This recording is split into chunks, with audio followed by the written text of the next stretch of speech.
of the Venus environment have been suggested. However, new information eliminates at least some of these theories. Measurements with radio telescopes show that there is a region on Venus where temperatures are greater than 600 degrees Fahrenheit. It is just possible that the hot region exists at a high altitude. However, it is more likely that the hot region is the surface, heated either by an enormous greenhouse effect or by wind friction. Therefore, if there is life on Venus, it is probably of a type that we cannot now imagine. Tantalizing, exasperating Venus. A single significant experiment can confirm old or create new theories. Mariner 2 and the missions that followed did just that, turning Venus into the poster child for global warming. Earth's twin? More like Earth's evil twin. That label was further reinforced when JPL's Magellan spacecraft used radar to penetrate through the clouds and first saw the surface of Venus, a tortured landscape full of ancient volcanoes, more than any other planet in the solar system. Some may still be active. But a billion years ago, Venus may have had an Earth-like climate with oceans of water. Yet over time, something went catastrophically wrong.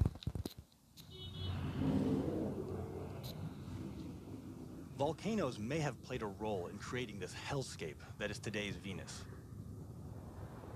But the primary cause may be the result of the sun's solar wind. Charged particles that are constantly streaming off our star. The effect of this endless bombardment of radiation weakened Venus's magnetic field. Ok, agora ele está falando como que fica o vulcão e como que é uma explosão tipo um vulcão, como que fica a movimentação de um evento numa planeta.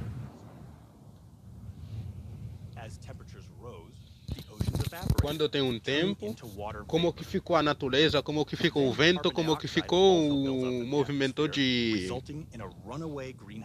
do mar e como que ficou um deserto. Logo depois, o vulcão fica esquenta, é assim que dá uma explosão que vomita de fogo fora, né?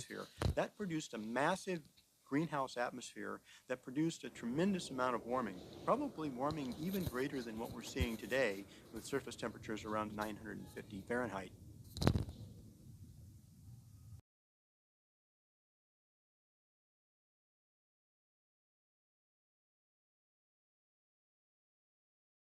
It shares similar features with Earth. Mars has polar caps, seasons, and a rotational rate nearly identical to our planet. But any hopes that Mars might have been more Earth-like were squashed after the Agora ele está falando como que ficou o Mariner 4 perto de uma planeta Terra.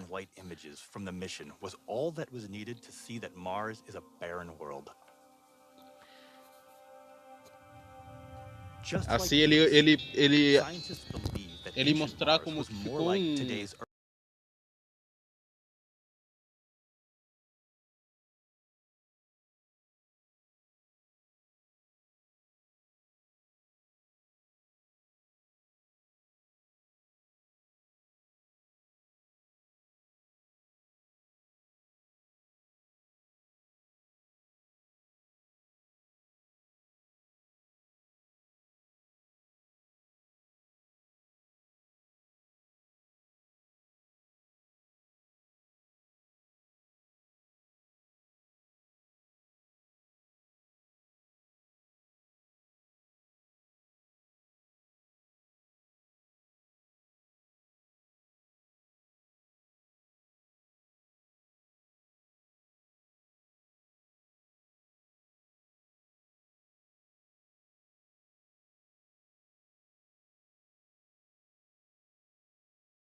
So long ago, Mars and Venus were not just our nearest neighbors, they were our close cousins.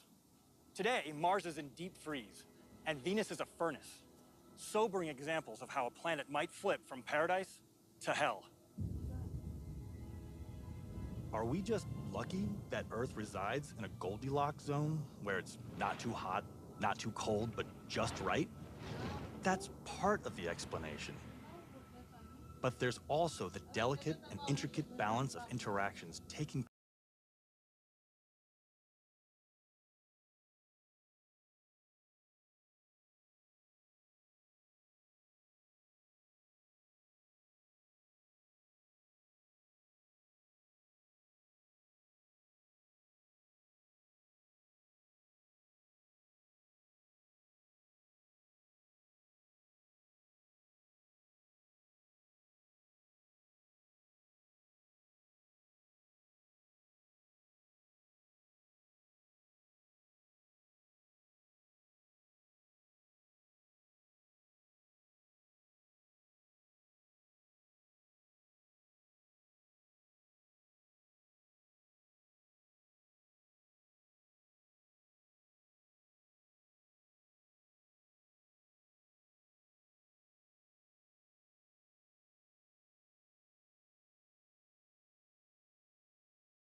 gases are called greenhouse gases? It's an analogy, of course. A greenhouse works by letting in light, which heats up objects inside a structure like this, keeping plants warm. But if light can get in through this glass, why can't the heat escape back out? The answer is that light and heat are not the same. The light that we see coming off the sun is just a sliver of the electromagnetic spectrum. Energy that ranges from very long wavelength, like radio waves, to shorter wavelengths, like X-rays. The wavelength that we can pick up with our eyes is a relatively shorter wavelength of radiation that can penetrate through this glass. Heat, in the form of infrared radiation, has longer wavelengths, and it can't travel through the glass as easily. The result? The greenhouse warms up. CO2 in the atmosphere works in a similar way. It slows the heat escaping out into space, and the result? The Earth warms up. Across the globe, humans output about 40 billion tons of CO2 into the atmosphere every year. But let's turn that number into something more down to earth. Let's say the average car weighs about 2 tons. So we, the world, by burning fossil fuels in various ways, are putting the equivalent mass of 20 billion cars into the atmosphere every year.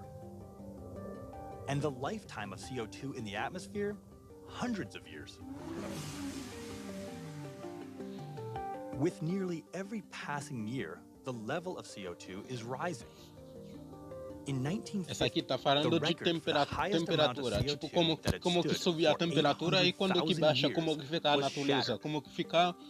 Since then, the spike has soared. And now the Earth is heating up at the fastest rate of any known time in the history of our planet. The last time CO2 was this high was nearly 4 million years ago. A time when sea level was 78 feet higher than today, and the Arctic was covered with forests.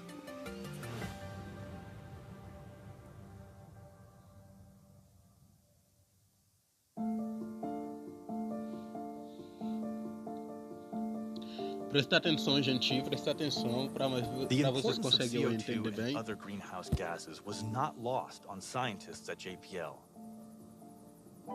One of them was Mustafa Shaheen, a native of Lebanon who moved to the United States to attend college. In 1958, while pursuing his PhD at UC Berkeley, he saw in the news the iconic image of JPL's Explorer 1 being held aloft. That moment inspired him to pursue a space career, which took him to JPL. Moose, as everyone called him, was as non-assuming as he was brilliant. He served as JPL's chief scientist, and it was largely his idea to create an organization to harbor and nurture the lab's growing number of scientists. For outstanding performance and leadership in developing the JPL Earth and Space Sciences Division. Agora essa aqui é mais uma pessoa que já foi lá no satélite, que vem fazer uma cerimônia, que vem fazer uma apresentação, como que fica as coisas. Always make progress. And for 3 decades, Moose was fixated on finding a way to study Earth's atmosphere from the vantage of space. The value of satellite data is that it gives you global coverage. Now we can get global coverage with the same accuracy as balloon-borne instruments.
Climate change.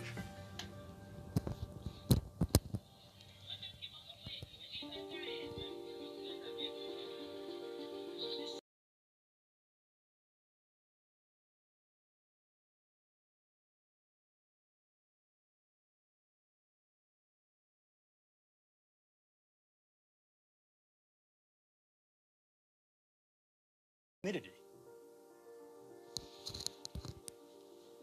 Water vapor is also a greenhouse Ok, gas. pessoal, Essa aqui está falando como que ficou composição de gás e o vento. O vapor e o gás, né? Tipo, como que ficou confusão o temperatura, tipo, quando que vai fazer quando que vai chover, ou talvez quando que tu botar quando tá esquenta demais, ou tal, como que fica o vapor, como que fica gás. Aí essa aqui é um deserto, como que fica a temperatura, tipo, o grau That same drop of water in the form of water vapor in the atmosphere, on average, just 9 days. The amount of water vapor in the atmosphere is directly related to temperature. The warmer it is, the more water evaporates, becoming water vapor. And more water vapor results in warmer temperatures. So you've got here a cycle. When you change the state of water from vapor to liquid, this change releases enormous amount of energy into the atmosphere. Understanding it is critical to understanding our climate change. This is why it is important.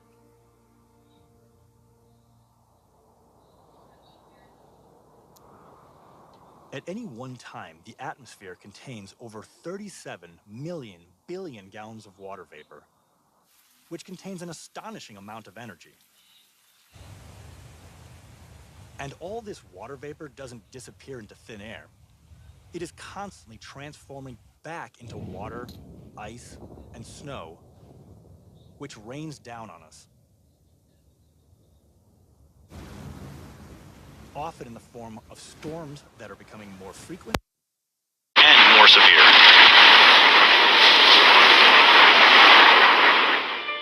But water vapor is not the driver of global warming. The main catalyst is carbon dioxide, CO2.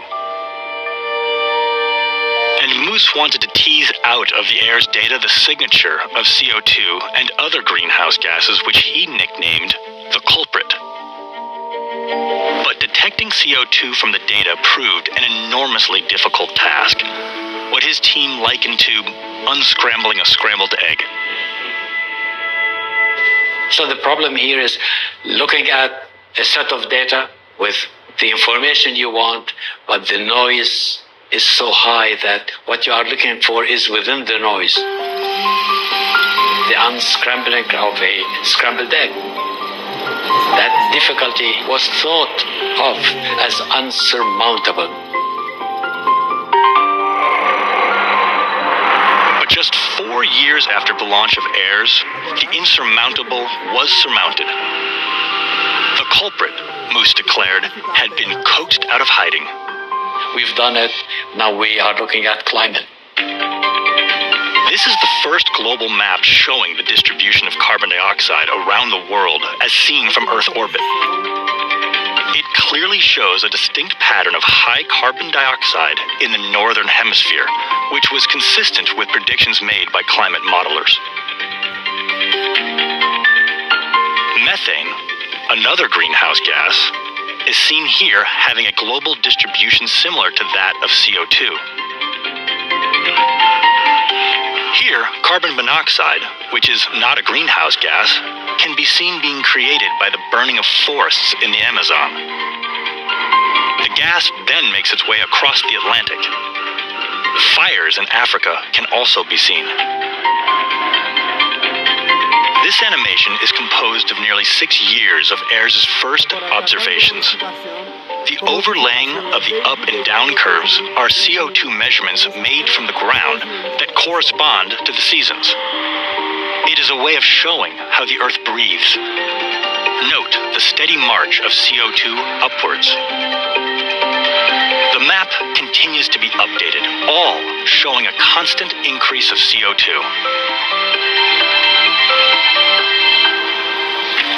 20 years after being launched, the AIRS instrument on board NASA's Aqua satellite is still operating, eyeing from Earth orbit not only greenhouse gases, but hurricanes, dust storms, wildfires, volcanoes, and of course, helping weather forecasts. It was a kind of progress Moose had always hoped to accomplish.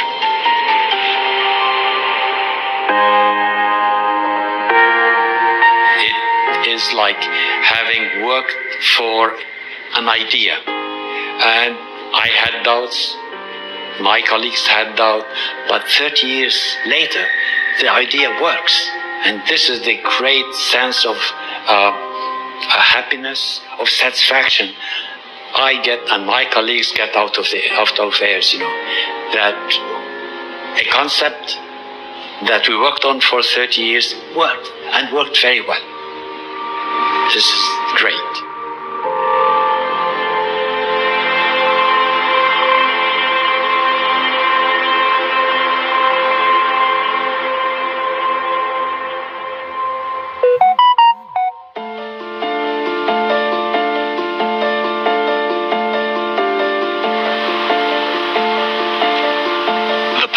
Success of AIRS helped to create a pathway for CO2 hunters that followed.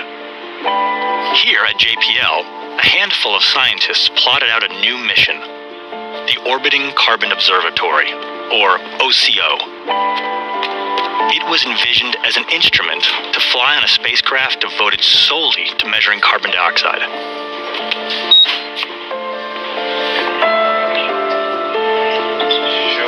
The goal was to learn where CO2 was being created, what are known as sources, and where it was being absorbed, sinks. It was already understood that half of the CO2 was being absorbed into the atmosphere, leaving the other half going into sinks in the oceans, forests, and the land. Exactly where and how much were unknown, but OCO intended to find the answers, adding a new dimension of data on top of what AIRS was providing. AIRS measures CO2 at high altitudes in the atmosphere, about halfway between where we're sitting on the ground here and where airplanes fly. And so it was a useful measurement for studying the impact of carbon dioxide on greenhouse effects, but it wasn't useful for actually tracking the sources that were emitting carbon dioxide into the air and the natural sinks that are absorbing it at the surface. For that, we needed to use reflected sunlight rather than thermal energy to make this measurement, and we can essentially count all of the molecules from the top of the atmosphere down to the surface and back to space. That measurement's much, much better for tracking CO2 sources and sinks. In 2002, the mission was given the go-ahead by NASA. By then, scientists everywhere were realizing that climate change wasn't something far off in the future. It was going to impact their children's lives, if not their own, which made the work of the OCO team even more urgent. The original Orbiting Carbon Observatory mission was a long, difficult project. It took 9 years of effort, 1,000 work years, a lot of trials and tribulations to get to the launch site. So on February 24th, 2009, we were finally there.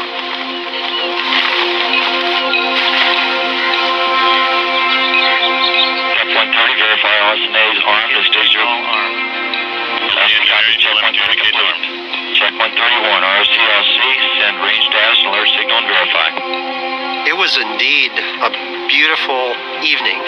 You can clearly see the stars in the sky. There was very little wind, so it was a perfect night.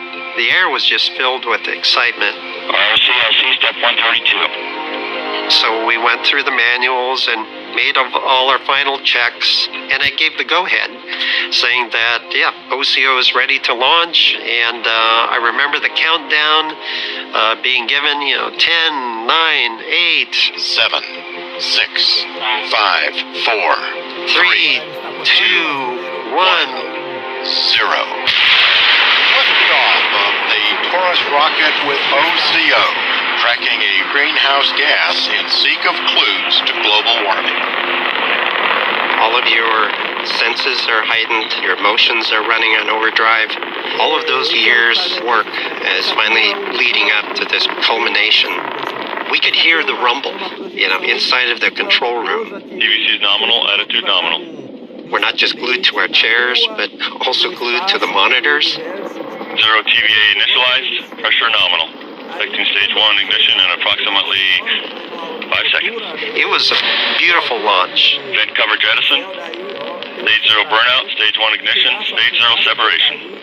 Vehicle attitude nominal, power bus is nominal. Stage 1 burn will last approximately 70 seconds. You couldn't have asked for anything better. Because the sky was so clear, we could actually see the rocket go all the way to the horizon, just with our naked eyes, and we've got some beautiful pictures of that. Everything went perfectly, up until 3 minutes and 50 seconds after the launch. During separation, vehicle attitude nominal following jettison of payload fairing, proper load shedding. We were listening intently on our headsets, Plus 200 seconds. and then I heard some chatter. Approximately 130 miles. Vehicle is... What was that?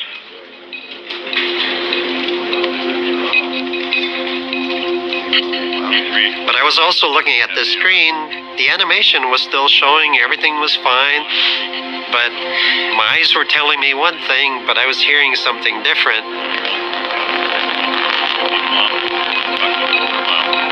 I was in the control center, standing at the screen, watching the numbers go by, and I knew that to make orbit, I had to go 7 kilometers per second. And every calculation I could do in my mind at 2 o'clock in the morning was telling me those numbers weren't adding up. So I turned around to the main engineer for the rocket, and I kind of went like this, and he goes, "I'm sorry." LMNet. It appears we've had a contingency with the OCO mission. Please enact the mission mishap preparedness and contingency plan. Begin with notification, data impoundment, and mishap response tasks. Do not leave your station. Do not attempt to call out and release information to anyone or speculate on the cause of the contingency. It was devastating. Everything seemed so surreal. We kept looking at this plume from the second stage, and we're hearing all this chatter on the engineering net, and it just didn't make sense. It was just this sense of disbelief and shock.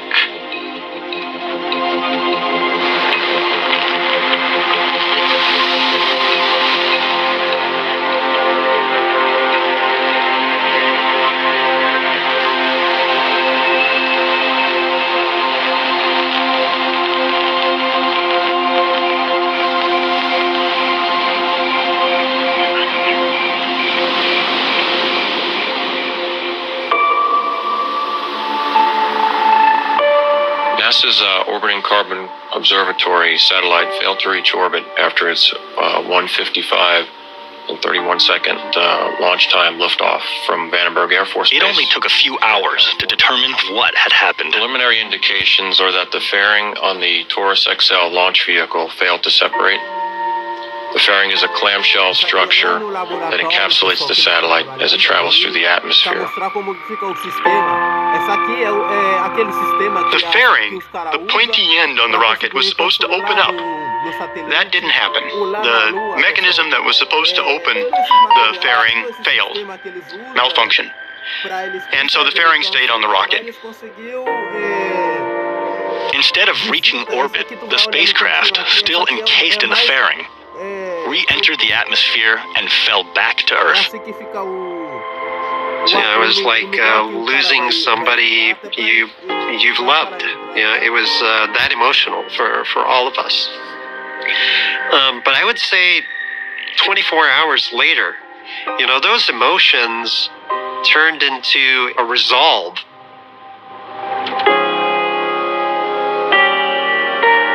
But along with resolve, to refly the mission required new funding.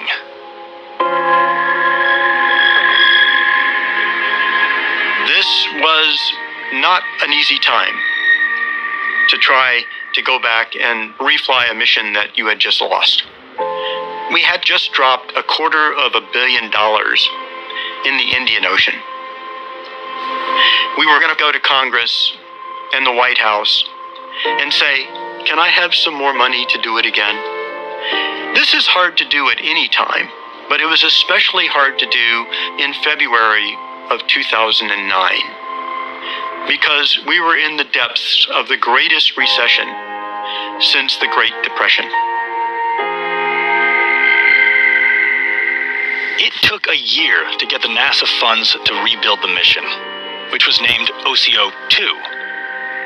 But the funding ended up being delayed. Keeping the team intact while marking time became a new challenge. 7, 6. Then NASA suffered the loss of another spacecraft.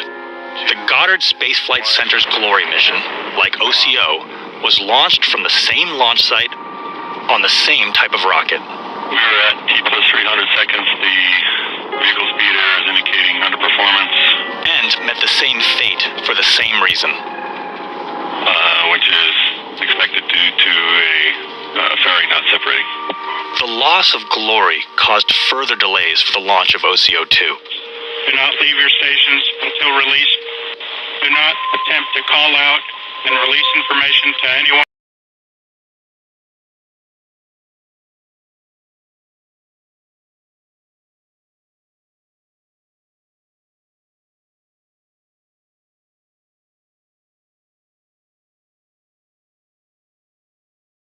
Had agreed to a fine of $46 million to resolve criminal charges and civil claims related to falsifying test certifications.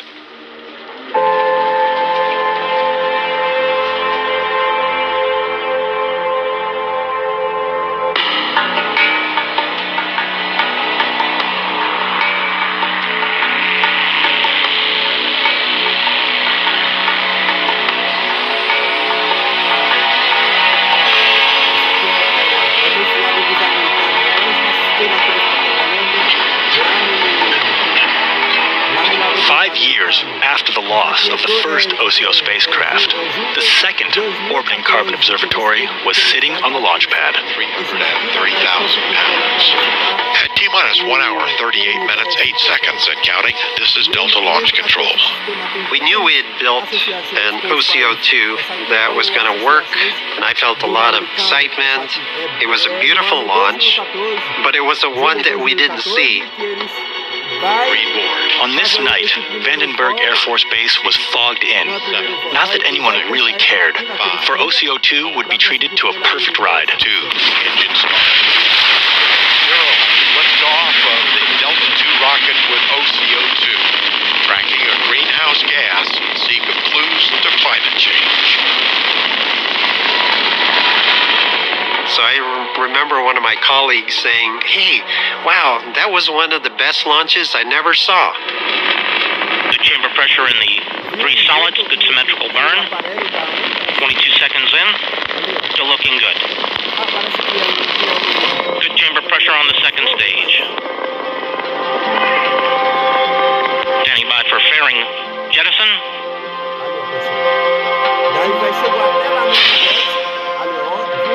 And we have fairing jettison.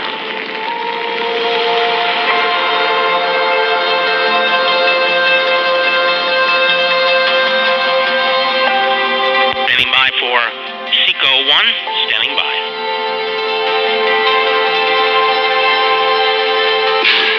And we have SECO.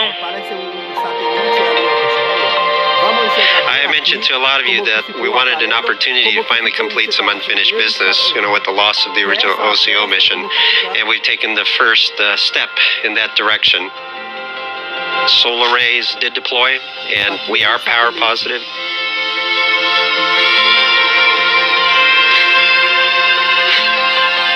And now OCO-2 was circling the Earth 14 and a half times every day, and completing a full mapping of the Earth every 16 days.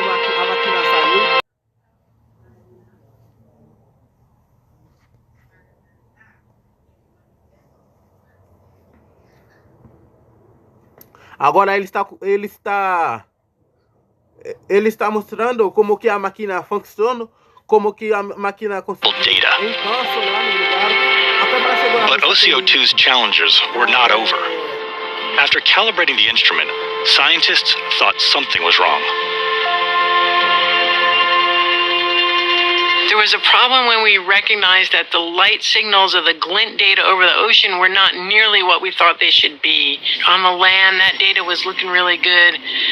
But when you look over the ocean, you're looking at where the bright sun glint is. We were starting to analyze that data. The retrievals weren't looking good. And then one of our guys had plotted this as a function of the angle of the sun. And he says, there's a certain pattern I expect I'm going to see. And I'm not seeing that pattern. I know this idea is kind of crazy, but this data sort of looks to me like you're measuring with the wrong sensitivity to polarization. And just to clarify what polarization is, we probably all have a pair of sunglasses. And if you have polarized sunglasses, when you look at a piece of water, right, it's not super glary. And if you turn your sunglasses 90 degrees, you would actually see the glary light again. So it's very different at this 90 degrees off, especially over water reflections. E olha como o jeito que a máquina tá andando, até para conseguir chegar lá na Lua. Chris, we're both like, are you serious? And we're like, uh-oh.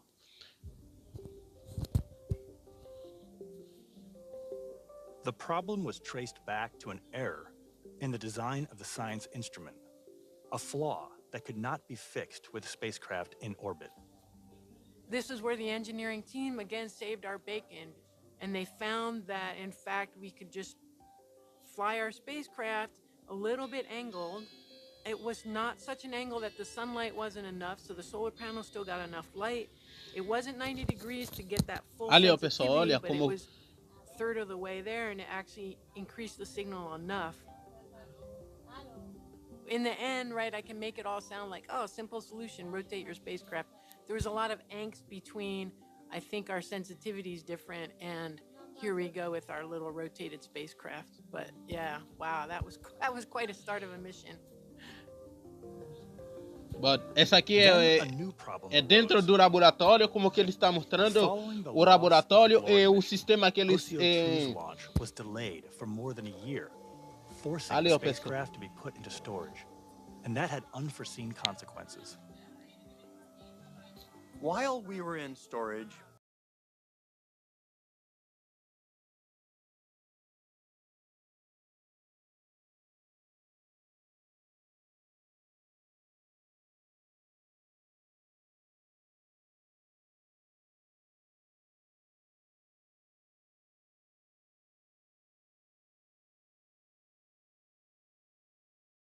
infrared focal planes had gone bad. Agora ele está na parte do terra, até que vai encansorar no parte do mar. Quando que chegou lá e o sistema deve que abriu, tipo o satélite, ele deve que abriu, até para pegar todas essas conexões que tem lá no universo, pessoal.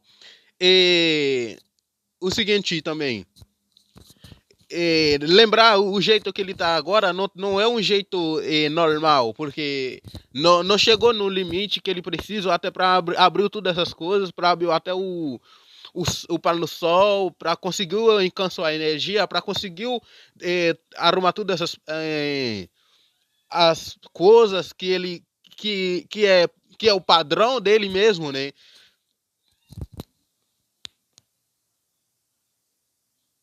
Is now as much or more of a challenge as creating the rockets and science instruments that are now being flown. And to the dismay of the OCO2 team, their measurements still weren't adding up. So there was an early version of our OCO2 data that we don't even like to talk about amongst our team. A math calculation got put in the wrong order, and the subset of data we were testing with this error was not obvious. But once we gave it to the data processing team and they started running through a year of data, you built up a time series and you could really see, oh, something is not right in this data set. You don't imagine some of these things that could be happening, and so you'd not imagined it, you didn't test for it, and you didn't see it, and there you go. It shows up, and then you're like, oh, completely missed that one. In hindsight, I've gone through this process so many times over, I'm like, oh, that's par for the course. But it was my first time with delivering a big data set, being one of the key responsible members, and I was just like, holy cow, I can't believe we did that.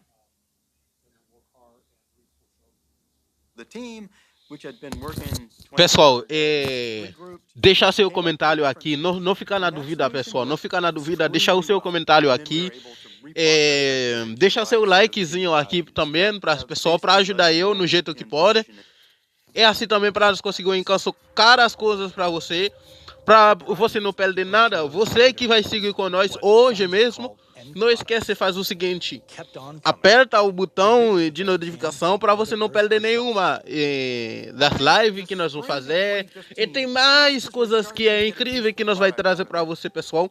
Fica de olho para não perder nenhuma, pessoal. Vamos nós trabalhar junto, pessoal. We expected a product that showed us the tropical rainforest were the lungs of the planet. And we expected them to be where the CO2 was being pulled out of the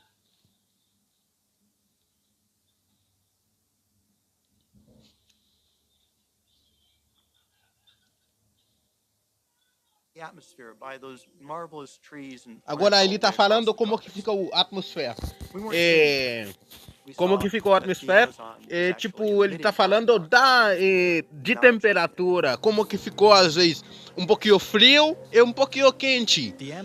Como que ficou no verão e no inverno, pessoal. So what had caused such a profound shift? Thought, oh my gosh, biomass burning, wildfires are burning in the tropics, and that's adding carbon dioxide to the air. And that turned out being a tiny piece of what was actually happening. What else was happening was an intense El Nino, a climate pattern that causes an unusual warming of waters in the Pacific. And this El Nino was also warming the Amazon.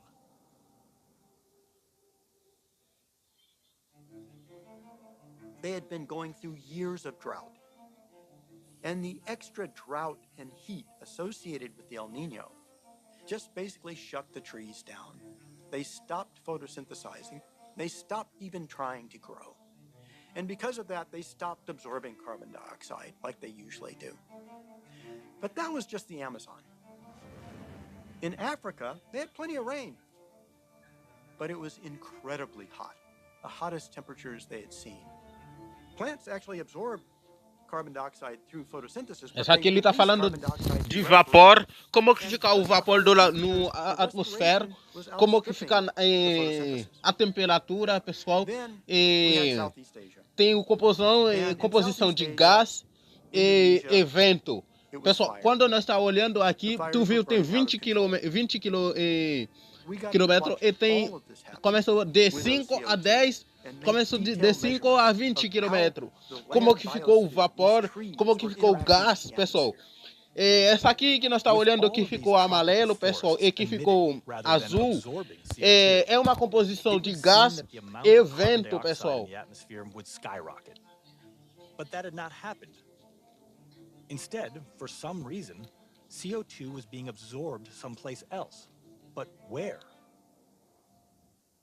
Well, it turns out that most of it looks like it's going into northern hemisphere forest. So the forest across Europe, across Asia, across North America.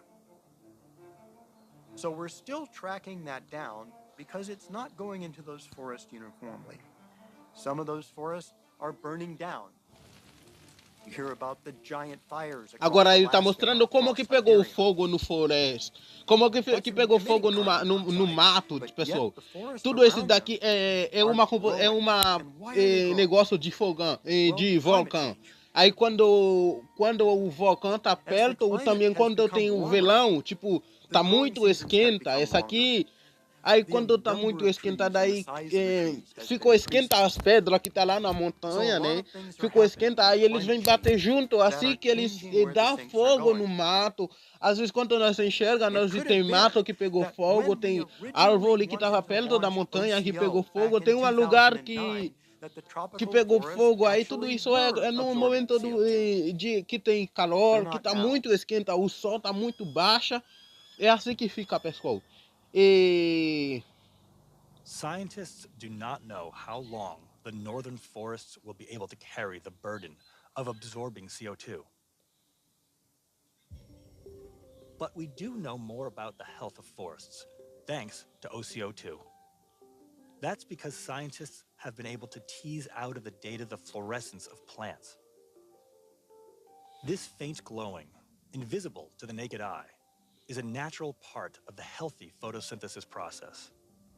Agora ele está testando uma NASA. Esse luz vermelho que tu viu na mão dele, isso aí é um teste que ele estava fazendo de uma NASA para ver se um NASA tem tanta capacidade para furar um folha de árvore.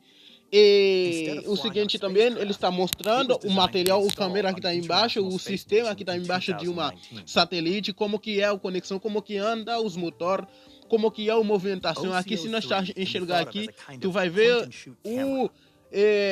o satélite sozinho, às vezes ele faz algumas coisas mexendo sozinho, arrumando algumas coisas, arrumando o motor, o sistema das coisas embaixo dele, pessoal. Para conseguir enxergar bem as coisas, pessoal. These are scenes of Los Angeles, which has the 5th largest urban carbon footprint in the world. Essa aqui ele está mostrando como que fica a vida do Europa. Essa aqui é lá no Europa. Essa aqui é as coisas que tem lá no Europa, a movimentação, as coisas, como que o satélite enxerga, né? Tudo isso daqui, pessoal. E essa aqui é quando o satélite está andando ali, ó, pessoal. Está mostrando todos os países que eles passam aí. E você vai conseguir, ele vai colocar um ponto de vista aí, até para nós conseguirmos enxergar aí. Passou lá no Malibu, passou lá no Downtown, passou lá no JPR, tudo isso, pessoal. That will be no easy task. But having the ability to track CO2 emissions from the ground, the air, and from space will be crucial in understanding the path forward, for there's a lot of unfinished business ahead of us. We've not touched upon ozone yet. And here there's an encouraging story from the past that can help to guide how we... Agora tá mostrando como que fica o Sol no lado da Terra, pessoal. Essa aqui é tipo o Sol como o Sol, vila de lado da Terra, de lado da Terra, como que fica o Sol, como que fica a atmosfera, pessoal, e como que fica o mar. A movimentação de mar, pessoal. That acts as a sunscreen, blocking ultraviolet rays that would otherwise sterilize the Earth and damage all living things. But back in 1985, the surprising results of a British expedition to the Antarctic landed like a bombshell. The discovery of a dramatic drop in the amount of ozone pull, what came to be known as the ozone hole. This discovery raised all kinds of questions. Was the hole an aberration? Why was it only at the South Pole? Was it spreading? And if so, how long would it be before the hole reached populated areas? An urgent concern was knowing what was causing the ozone depletion. Theories abounded. Might there be a natural explanation? Or was it human-caused? The United States rushed a scientific expedition to the Antarctic the very next year. The team included JPL scientists who deployed on the ground a science instrument originally designed for high-altitude balloon observations. Their results, and those of other measurements made on the expedition, pointed to a human cause for the hole, a class of chemicals called chlorofluorocarbons, or CFCs, that were being used in everyday products like hairsprays and air conditioners. In the years that followed, many more types of ozone measurements were made, many of them by JPL teams who used balloons, aircraft, and the space shuttle, as platforms for their instruments. Early on, many nations of the world, alarmed by the news that CFCs were destroying the ozone layer,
the generational and political grouping.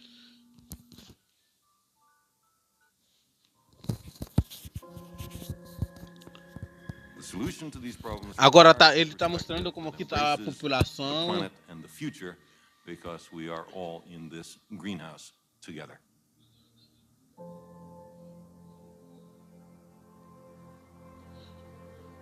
We are all on this planet together, and the path forward will take all of us working together. I'm Mike Meacham. Thanks for watching and for taking care of the good Earth.